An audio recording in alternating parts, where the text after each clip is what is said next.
बहुत ही खूबसूरत और बहुत ही इंटरेस्टेड और लाजवाब टॉपिक है जिसका नाम होगा पैरामैग्नेटिक और डायामैग्नेटिक।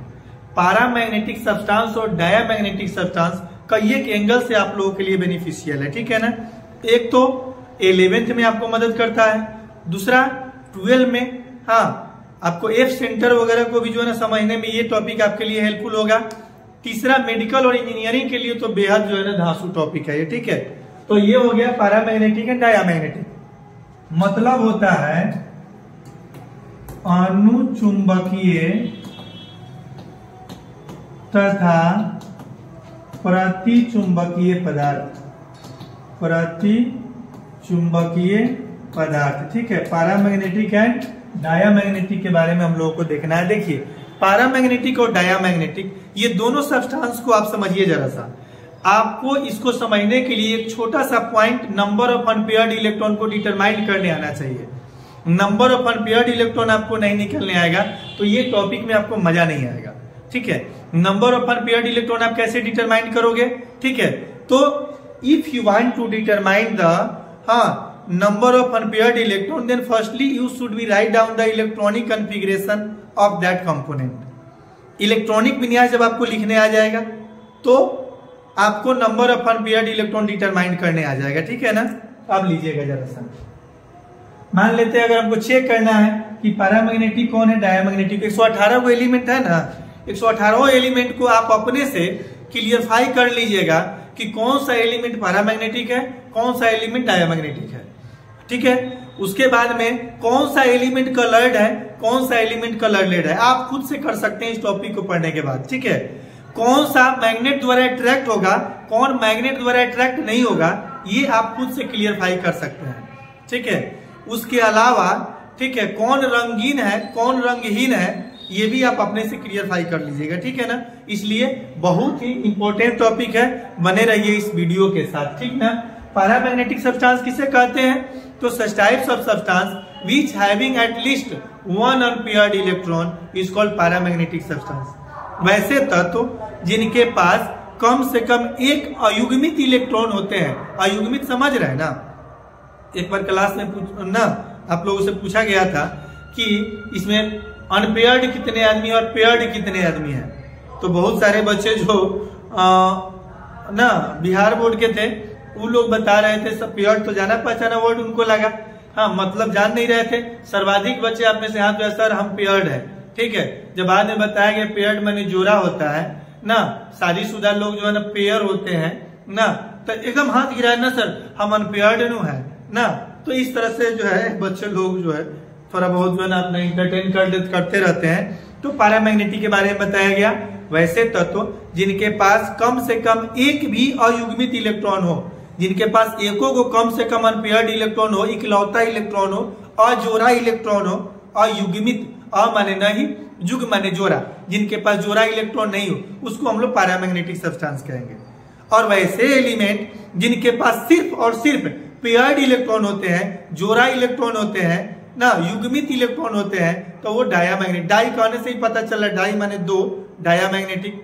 आज जिसके पास जोड़ा जोड़ा नहीं हो, एको को अजोड़ा हो, एको को अयुग्मित हो, एक भी अनपेयर्ड हो, तो उसको हम लोग पैरामैग्नेटिक सब्सटेंस कहेंगे, ठीक है। जो पैरामैग्नेटिक होगा वो कलर्ड होगा, जो डायामैग्नेटिक होगा वो कलरलेस होगा। आप कहिएगा सर कैसे, तो सिंपल सी बात है, आप अभी तक अकेला है, अनपेयर्ड है, आप जहां भी जाते हैं ना, आप मैग्नेट द्वारा अट्रैक्शन वाला फीलिंग आप में आने लगता है ना, तो आप तब ना जब अनपेयर्ड है, जब पेयर्ड हो जाइएगा है ना, तो सोचते सोचते दिन बीत जाएगा कि कैसे सबका गुजर बसर होगा, कैसे दो पैसा आएगा, कैसे सबके जो है ना आवश्यकताएं की पूर्ति होगी, ठीक है ना। यही समय आपका मुंह लटका हुआ रहेगा, आप क्या कहना अट्रैक्ट होइएगा, क्या कलर्ड होइएगा। जो पैरामैग्नेटिक होगा कौन होगा, जिसके पास कम से कम एक भी अनपेयर्ड इलेक्ट्रॉन हो, अनपेयर्ड इलेक्ट्रॉन वाला पैरामैग्नेटिक। जो पैरामैग्नेटिक होगा कलर्ड होगा, कलर्ड होगा वो मैग्नेट द्वारा अट्रैक्ट भी होगा, ठीक है। और जिनके पास सिर्फ पेयर्ड इलेक्ट्रॉन होगा वो डायामैग्नेटिक होगा। जो डायामैग्नेटिक होगा वो कलरलेस होगा और वो मैग्नेट द्वारा अट्रैक्ट वगैरह नहीं होता है, ठीक है ना। They can not attracted towards magnet, वो चुंबक द्वारा आकर्षित नहीं हो सकते, ठीक है। तो आपने देखा पैरामैग्नेटिक, आप डायामैग्नेटिक। ठीक है, आप सोडियम को लेके एग्जाम्पल के तौर पे देखते हैं हम लोग, ठीक है। या फिर क्या ले लेते हैं, फेरस ले लेते हैं, आयरन। पता है कितना नंबर पे होता है, 26 नंबर पे होता है। और आपको जो है ना क्लियरफाई करना है, डिटरमाइन करना है कि आयरन पैरामैग्नेटिक सब्सटेंस है कि डायामैग्नेटिक सब्सटेंस है, ये कलर्ड है या कलरलेस है, ये मैग्नेट द्वारा अट्रैक्ट होगा कि नहीं होगा। आप कहिएगा सर तो नाम देख करके हम लोग बता देंगे, लोहा है तो मैग्नेट द्वारा अट्रैक्ट होगा। ये तो मान लीजिए कि आपका जाना पहचाना धातु है तब ना पहचान गए ना, और अलग हट करके दे देते तो जिसके फीचर के बारे में, जिसके गुण के बारे में आपको नहीं पता है ना, वहां कॉमन सेंस आप कैसे इंप्लीमेंट करते, तो उसके लिए तो यही सहारा है। Then you should be write down the electronic configuration of that element, 1s2 2s2 2p6 3s2 3p6 4s2 3d6। This is the electronic configuration of iron. ये आयरन का इलेक्ट्रॉनिक विन्यास हो गया, ठीक है। अब लीजिए, अब इसमें आप क्या करेंगे, इस सबसेल के लिए ये है आपका सबसेल, ठीक है, और ये हो गया ऑर्बिटल, ठीक है। Subshell S P D F को बोला जाता है, जो आपको पता है। एस के लिए 1 ऑर्बिटल होते हैं, पी के लिए 3 ऑर्बिटल होते हैं, डी के लिए 5 ऑर्बिटल होते हैं, एफ के लिए 7 ऑर्बिटल होते हैं, ठीक है। एफ के लिए कितना ऑर्बिटल होते हैं, 7 ऑर्बिटल होते हैं, ठीक ना।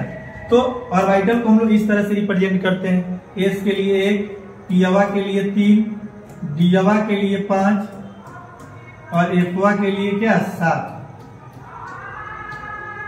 1 2 3 4 5 6 7, ठीक है, ये ऑर्बिटल हो गया, ठीक ना। अब एस के लिए कितना ऑर्बिटल, 1, एस के लिए 1, पीवा के लिए कितना, पीवा सबसेल के लिए, पी सबसेल के लिए 3 ऑर्बिटल, एस के लिए 1 ऑर्बिटल, पी के लिए 3 ऑर्बिटल, एस के लिए 1 ऑर्बिटल और डीवा के लिए 5 ऑर्बिटल, ठीक है। आपको तो पता है हुंस का रूल आपने पढ़ा होगा, हुंस रूल। ऑर्बिटल में इलेक्ट्रॉन पहले एक एक करके भरता है, फिर बाद में जोड़ा बनाना प्रारंभ करता है, that's also in opposite direction, ठीक है ना। आपको पता है ना हुंस का नियम, कक्षक में इलेक्ट्रॉन पहले एक एक करके भरता है, फिर बाद में जोड़ा बनाना प्रारंभ करता है, ठीक है ना। और भी हुंस का रूल है, सेकंड रूल बताया गया था, हाफ फिल ऑर्बिटल और full fill orbital are more stable than the partially fill orbital, ठीक है ना। तो ये सब है, तभी हुंस रूल हम लोग देख नहीं रहे, उसका वीडियो शायद डाला हुआ है, आप देख लीजिएगा, खैर उसकी आवश्यकता है भी नहीं। तो यहाँ 1 इलेक्ट्रॉन हो गया, यहाँ 1 इलेक्ट्रॉन हो गया, 2, एक क्लॉकवाइज में दूसरा एंटी क्लॉकवाइज में। इसमें भी ये सबसेल में, इस सबसेल के लिए 1 ऑर्बिटल 2 इलेक्ट्रॉन। हुंस का नियम क्या कहता है, ऑर्बिटल में इलेक्ट्रॉन पहले एक एक करके भरता है, फिर बाद में जोड़ा बनाना प्रारंभ करता है, ठीक है। यहाँ भी एस के लिए 1 ऑर्बिटल 2 इलेक्ट्रॉन है, तो पी के लिए 3 ऑर्बिटल 6 इलेक्ट्रॉन है, तो पी सबसेल में भी 6 इलेक्ट्रॉन। एस के लिए 1 ऑर्बिटल 2 इलेक्ट्रॉन है, डी के लिए 5 ऑर्बिटल, डी सबसेल के लिए तो 6 इलेक्ट्रॉन है, 6 भर देंगे। ऑर्बिटल में इलेक्ट्रॉन पर एक एक करके भरता है, फिर बाद में जोड़ा बनाना प्रारंभ करता है। Electron firstly filled in orbital 1 by 1, after then start pairing up, that's also in opposite direction. तो इसमें देखिए ये तो पेयर्ड है, ये पेयर्ड है, ये पेयर्ड है, पेयर्ड है, पेयर्ड है, पेयर्ड है, पेयर्ड है, पेयर्ड है, जोड़ा जोड़ा है, पेयर्ड है, पेयर्ड है। अब देखिए जितना देख रहे हैं चारों के चारों क्या है, अनपेयर्ड है। तो ये number of unpaired electron, number of unpaired electron की संख्या कितना हो गया छोटू बाबू, 1 2 3 4 हो गया। नंबर ऑफ अनपेयर्ड इलेक्ट्रॉन को स्मॉल एन से सूचित किया जाता है, ठीक है। नंबर ऑफ अनपेयर्ड इलेक्ट्रॉन को भी स्मॉल एन से सूचित करते हैं, याद होगा आप लोगों को बताया भी गया था। नंबर ऑफ ऑर्बिट को भी स्मॉल एन से किए थे ना, जब क्वांटम नंबर हम लोग देखे थे तो उसमें प्रिंसिपल क्वांटम नंबर को भी स्मॉल एन से सूचित किए थे, ठीक है ना। अब याद रखिएगा, कंसेप्ट के आधार पर आपको खुद से ऑब्जर्व करना है कि कहाँ पे कौन सा एन होगा, ठीक है ना। तो नंबर ऑफ अनपेयर्ड इलेक्ट्रॉन की संख्या 4 हो गया। एको को रहता है एको को, तो उसको हम लोग पैरामैग्नेटिक कहते, क्या कहते, पैरामैग्नेटिक कहते, पैरामैग्नेटिक सब्सटेंस हो गया या पैरामैग्नेटिज्म कह सकते हैं। As you wish that's comfortable for you, you may be either say paramagnetic substance और पैरामैग्नेटिज्म, ठीक है, जो आपको आसान लगे कह लीजिए। अब जब पैरामैग्नेटिक है तो ये क्या होगा, कलर्ड होगा। क्या होगा छोटू बाबू, जब पैरामैग्नेटिक है तो ये क्या हो जाएगा, कलर्ड होगा। क्या होगा, पैरामैग्नेटिक अगर है तो ये क्या हो जाएगा, कलर्ड हो जाएगा, ठीक है ना। पैरामैग्नेटिक है तो ये क्या होगा, कलर्ड हो जाएगा, समझे, रंगीन हो जाएगा ना। अकेला है उसके पास तो स्वाभाविक है, अनपेयर्ड इलेक्ट्रॉन है तो कलर्ड होगा। और जब कलर्ड होगा तो ये चुंबक द्वारा आकर्षित भी होगा, चुंबक द्वारा क्या होगा, आकर्षित भी होगा। तो attracted towards magnet, attracted towards magnet, ये चुंबक द्वारा क्या होगा, आकर्षित भी होगा, चुंबक द्वारा आकर्षित भी होगा, ठीक है। थोड़ा सा और आगे बढ़ेंगे, डायामैग्नेटिक को देखिए। एक और एग्जांपल से हम आपको समझाने का प्रयास कर रहे हैं, ठीक है ना, जो बड़े पैमाने पे पूछा जाता रहा है, ठीक है। अब ये जिंक आयन है, जिंक मालूम है 30 नंबर पे होते हैं, और Zn पर क्या हो गया, 2+ हो गया। पूछे देगा कि ये 4 को ऑप्शन दे देगा, कहेगा which of the following is paramagnetic substance या which of the following is diamagnetic substance, ठीक है ना। तो आपको जो है ना चेक करने आएगा तभी ना बता पाइएगा। तो इसका कॉन्फ़िगरेशन कीजिए 1s2, 2s2, 2p6, 3s2, 3p6, 4s2, 3d10। और जब भी आयनिक इलेक्ट्रॉनिक कॉन्फ़िगरेशन लिखने हम लोग जाते हैं तो वहां पहले इसको सजा लेते हैं। जब ट्रांजिशन एलिमेंट का मेंबर होता है, संक्रमण तत्व का जब होता है तो हम लोग उसको क्या करते हैं, पहले सजा लेते हैं। क्या करते हैं, सजा लेते हैं इस कॉन्फ़िगरेशन को। ये तो बढ़ते हुए, अब वायु का प्रिंसिपल आपने पढ़ा होगा, बढ़ते हुए एनर्जी के क्रम में ही हो गया। पहले 4s में बढ़ता है तो बाद में 3d में बढ़ता है, क्योंकि 4s का एनर्जी 3d से थोड़ा सा कम होता है ना। ये तो आपको पता होगा, या वायु प्रिंसिपल का वीडियो डाला हुआ आप देख सकते हैं। 1s2, 2s2, 2p6, 3s2, 3p6, अच्छा 3d10 सजा दीजिए। 4s2 को लिखने के बाद सजाना है। इलेक्ट्रॉनिक कॉन्फ़िगरेशन पहले और वायु के प्रिंसिपल को फॉलो करते हुए जो लिखा जाता है, लिखने के बाद आपको सजाना है, ठीक है ना, तब जाकर के आपका कॉन्फ़िगरेशन सही होगा। अन्यथा पहले ही आप क्या कीजिएगा, सजा करके लिखिए तो कॉन्फ़िगरेशन गड़बड़ हो जाएगा आपका, ठीक है ना। क्योंकि आप ये बताइए, अगर भाई जब आप यहाँ से बाहर निकलो, ठीक है, कोई भीख मांगा आ जाए, 5 रुपया दे दे भैया, 5 रुपया दे दे भैया ना, 10 रुपया दे दे दीदी, 10 रुपया दे दे दीदी, ठीक है, और आपके पास 3 रुपया है, तो आप क्या कहिएगा, इधर थोड़ा विश्वास नहीं है तो मेरा साइकिल ले ले, मेरा बैग ले ले, मेरा मोबाइल ले ले, हम आते हैं डेरा पर से पैसा लेकर के तो देंगे। ऐसा करते हैं? जो आपके पास होता है वो आप क्या करते हैं, निकाल के दे देते हैं। आपके घर पे जाता है चंदा के लिए, पापा से जो है ना 551 रुपया चंदा कर दिया, पापा के पास 200 रुपया है पॉकेट में, तो पॉकेट में से दे देते हैं। और ना तो उससे ज्यादा अगर देना अनिवार्य है तो घर में से ले आके देते हैं, कहते हैं बैठिए आ गए। आखिर खेत बेच के देते हैं, किडनी बेच के देते हैं, नहीं ना। तो देखिए, तो इलेक्ट्रॉन जब ही निकलेगा ना तो बाहरी कक्षा से, ये जो 2+ है, 2+ का मतलब क्या है, जिंक 2 इलेक्ट्रॉन का त्याग किया है। तो इलेक्ट्रॉन जब ही निकलेगा तो बाहरी कक्षा से। अगर 5 आदमी का आप खाना बनाओ प्रेशर कुकर में, कभी आप खाना परोसे हैं कि नहीं, 2-4 आदमी का, आप देखिएगा तो खाना आप पेंदी में से पहले निकाल दीजिएगा, लोगों इन लोगों को खिला के हटा देते हैं, ऊपर वाला अपने खाएंगे, ऐसा नहीं ना होता है, ऊपर से निकालना पड़ता है ना, मजबूरी है। उसी तरह से इलेक्ट्रॉन जब भी निकलेगा बाह्यतम कक्षा से निकलेगा। ये तो 4s ऑर्बिटल पहले आया है, क्योंकि इसका 3d से एनर्जी कम होता है, तो पहले इसमें इलेक्ट्रॉन बढ़ जाएगा तब इसमें बढ़ेगा, इसलिए तो इसको हम लोग सजा देंगे पहले, ठीक है। अब इलेक्ट्रॉन 2 तो लॉस कराना है ना, जिंक आयन है तो 2 तो जब इलेक्ट्रॉन लॉस कराना है तो जब भी लॉस होगा, कहां से लॉस होगा, बाहरी कक्षा से ही लॉस होगा, ठीक है। 3d10 और 4s, अगर 1+ होता है ना, Zn पे 1+ होता तो यहाँ क्या करते, 1 इलेक्ट्रॉन लॉस कराते, 1 यहाँ डालते। लेकिन 2+ है तो यहाँ पे 0 डाल देंगे, समझ में नहीं आए। अगर आप कहिएगा सर 3+ होता तो, हाँ तो बोले है ना कि पापा के पास अगर 200 रुपया ही है और 551 को चंदा देना मजबूरी है, तो घर में जाएंगे, फिर घर में से ले आके देंगे, ठीक है ना। और घरों में नहीं हुए तो क्या करेंगे, खेत बेच के, किडनी बेच के तो देंगे नहीं। तो उस स्थिति में जो है ना, अगर जैसे हम अब एक और एग्जांपल हम आपको देके बताते हैं, जैसे फेरस हो गया 26 नंबर पर, अभी थोड़ा देर पहले आपने देखा है इसको, ये हो गया इसका इलेक्ट्रॉनिक। 1 मिनट पहले इसको कंप्लीट कर देते हैं, उसके बाद यहाँ पे ले चलते हैं। तो इसमें आप देखिएगा जरा सा छोटू बाबू, S के लिए 1 ऑर्बिटल, S के लिए 1 ऑर्बिटल, P के लिए 3 ऑर्बिटल, S के लिए 1 ऑर्बिटल।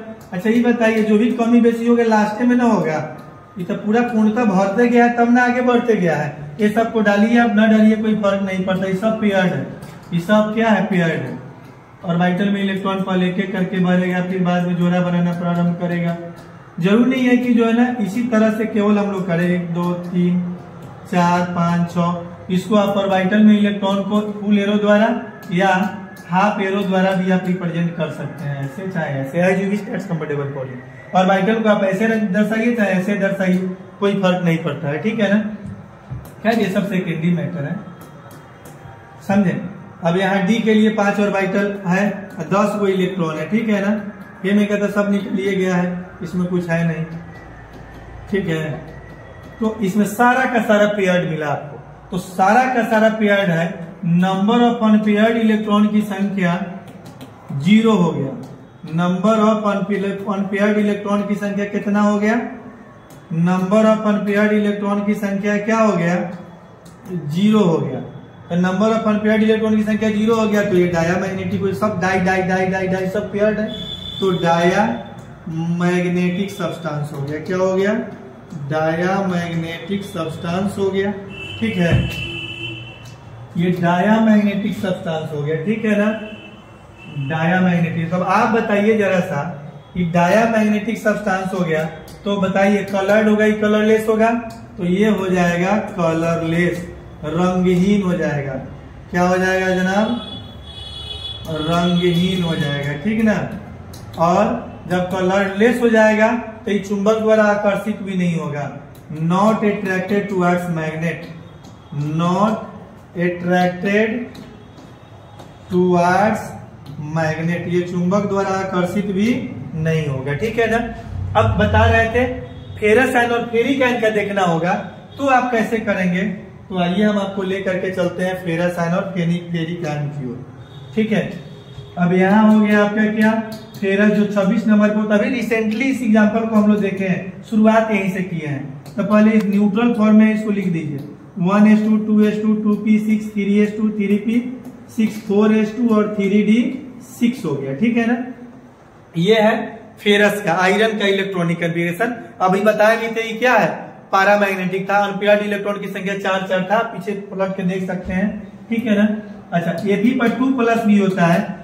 कुछ ऐसे भी ट्रांजिशन एलिमेंट होते हैं ना जिनके वेरिएबल वैलेंसीज होते हैं, परिवर्तनशील संयोजकताएं होती है, ठीक है ना। जैसे ही फेरस हो गया, फेरस और फेरिक हो गया, ठीक है ना। Fe पे 2+ फेरस है, Fe पे 3+ फेरिक है, ठीक है। क्यों होता है इसका रीजन जो है ना, classification of elements and periodicity in their property जो चैप्टर ऑलरेडी डाला हुआ है, आप उसको देख सकते हैं, ठीक है ना। तो इसका आप लिखिए, तो पहले इसको सजाना पड़ेगा। Firstly you should be arrange according to increasing orbit, ठीक है। तो इसको सजाना पड़ेगा, पहले सजा दीजिए। क्या कर दीजिए, इसको पहले आप सजा दीजिए छोटू बाबू। इस कॉन्फ़िगरेशन को जब आप सजाइएगा, समझे, जब इस कॉन्फ़िगरेशन को सजाइएगा फेरस के, तो क्या हो जाएगा? 1s2 2s2 2p6 3s2 3p6 3d6 अब 4s2। इलेक्ट्रॉन अभी मत सोचिएगा कि क्या बताया जा रहा था, इसको हम लोग क्या किए हैं? सजा दिए। अभी मत सोचिएगा कि इलेक्ट्रॉन जो है ना 3d6 से निकाल लेंगे, Fe पे 2+ है तो ना। इसको सजाने के बाद जब भी इलेक्ट्रॉन निकलेगा ना, लॉस होगा, तो बाहरी कक्षा से ही पहले इलेक्ट्रॉन लॉस करेगा, ठीक है ना। हाँ, उसके बाद जब आवश्यकता पड़ेगी तब अंदर जाके आप निकाल सकते हैं। जैसे यहाँ पे आप देखेंगे 1s2 2s2 2p6 3s2 3p6 3d6 4s2 है ना। तो 2+ है, इसका मतलब लॉस किया है कि गेन किया? आपको बताए थे, जब इलेक्ट्रॉन का त्याग होता है तो धनायन बनेगा, जब इलेक्ट्रॉन का ग्रहण होता है तो ऋणायन बनेगा। तो यहाँ 2+ है, तो 2+ है तो इलेक्ट्रॉन को त्याग किया गया है ना। देने वाला सदैव धनी होता है ना, लेने वाला सदैव ऋणी होता है नहीं। तो ये 2+ होने का मतलब क्या है? 2 लॉस किया है। तो जब भी इलेक्ट्रॉन लॉस होगा तो यहीं से होगा। कहां से होगा? बाहरी कक्षा से ही होगा। 1+ होता, एक इलेक्ट्रॉन लॉस करते हैं, 1 बच जाता। 2+ है तो 2 लॉस करेगा, यहाँ 0 बच जाएगा। इसको आप लिखिए ना लिखिए कोई मैटर नहीं है, ठीक है ना। इसको आप लिखिए चाहे नहीं लिखिए कोई फर्क नहीं पड़ता है, ठीक है ना। अब आइए, अब आप क्या करेंगे? सब फेरिक आयन का बताइए। फेरस आयन हो गया, फेरिक आयन हो गया। तो इसमें आप आइए, टोटल यहाँ स्पष्ट हो जाएगा जो आप जानना चाह रहे थे, ठीक है ना। 3p6 अब 4s2 था तो सजा दिए हम लोग। 3d6 पहले लिखेंगे, 4s2 बाद में लिखेंगे। अब यहाँ 3+ है ना, 3 इलेक्ट्रॉन का त्याग किया गया है ना इसके फेरस द्वारा, आयरन द्वारा। तो 3 को त्याग किया है तो 2 को यहाँ से त्याग करेगा, 2 को यहाँ से त्याग होगा।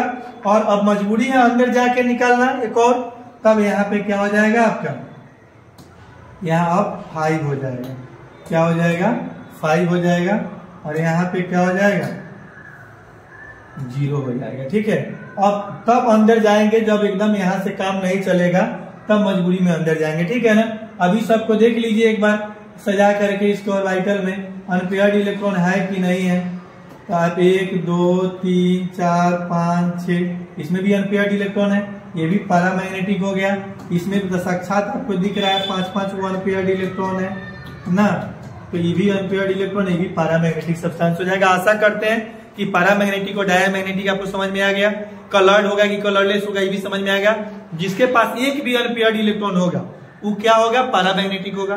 जो पैरामैग्नेटिक होगा वो कलर्ड होगा, जो कलर्ड होगा वो चुंबक द्वारा आकर्षित होगा। ठीक है। अच्छा, जिनके पास एक भी पेयर्ड इलेक्ट्रॉन अनपेयर्ड इलेक्ट्रॉन नहीं है, सिर्फ और सिर्फ पेयर्ड ही है, सिर्फ जोड़ा ही इलेक्ट्रॉन है, तो डायमैग्नेटिक सब्सटेंस होगा। जो डायमैग्नेटिक सब्सटेंस होगा वो कलरलेस होगा और चुंबक द्वारा आकर्षित भी नहीं होगा। ठीक है ना। तो चलिए फिर हम जो है नेक्स्ट वीडियो में मिलते हैं, तब तक के लिए धन्यवाद आप सभी का।